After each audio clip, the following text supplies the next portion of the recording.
read the book The Rise of the Conservative Legal Movement by Steve I Tellis? started, part of the It's way very good. through. Yeah, Very, it's very good. the first couple of chapters are very insightful, and it really gets at the need to build something with a core of committed people.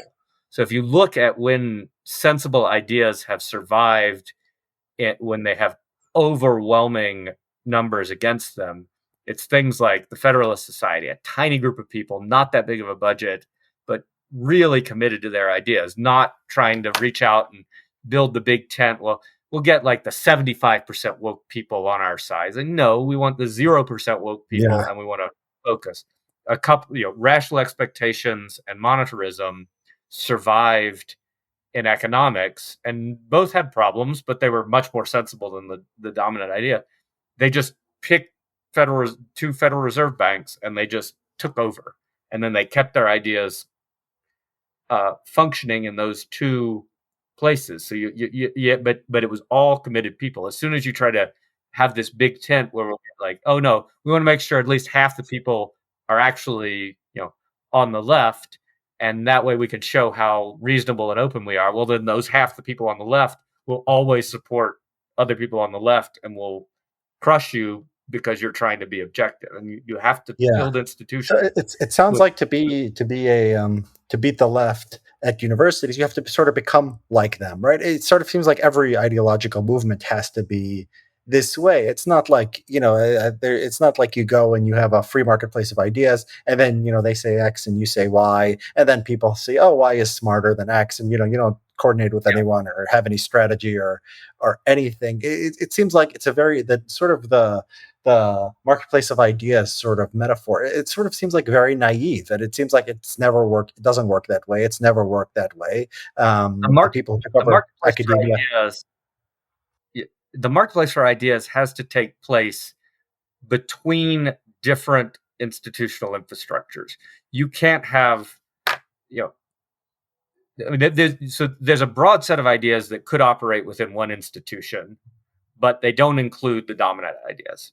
So you can't have a marketplace of ideas where you have woke people and non-woke people under the same administrative oversight, because the woke people's philosophy is get control of administration and silence everyone else.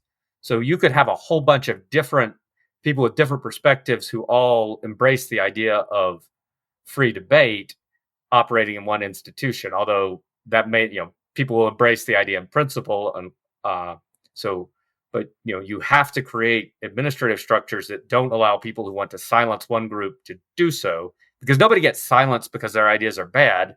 They get silenced because they're not as able or willing to take over the administrative infrastructure to silence people.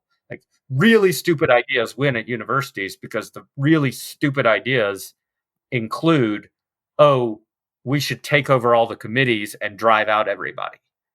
Right. So that's the survival of ideas within bureaucracies depends on it's almost almost evolutionary. Like the really fit ideas are the ideas that cause you to take over bureaucratic systems, not that are actually good for governing society. Nothing about being good for governing society makes you more likely to get control of But a then university. the marketplace. But is it the marketplace of ideas? Then is it's sort of impossible? Because if you're just sort of out there, you're staying within there. Let's say you built a free speech university, and you had the woke people and you had the non-woke. The woke people will take over. It has to Oh, be a political program. It you, cannot be a purely intellectual yeah, you have program. to say.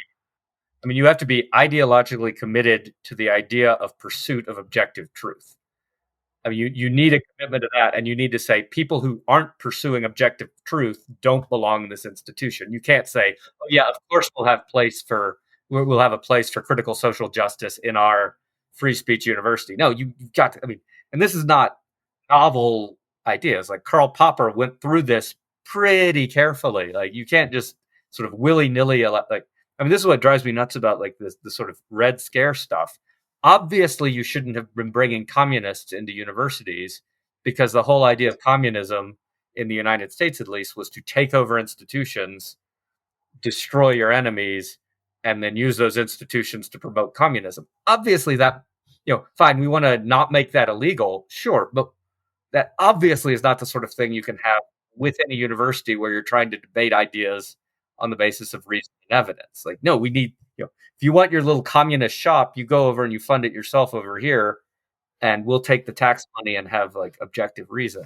But everyone, the Republicans are so, and conservatives are so scared of ever doing anything that looks like it might go against free speech, and they don't bother understanding the subtleties of it, that they're allergic to the idea of interfering in universities because they're like, oh no, we don't want to trample the. They have almost no principles, but this is the one principle they have, is that we'll never interfere with how the left does things at universities because that would be against our principles, and they're not solving the fixed point problem.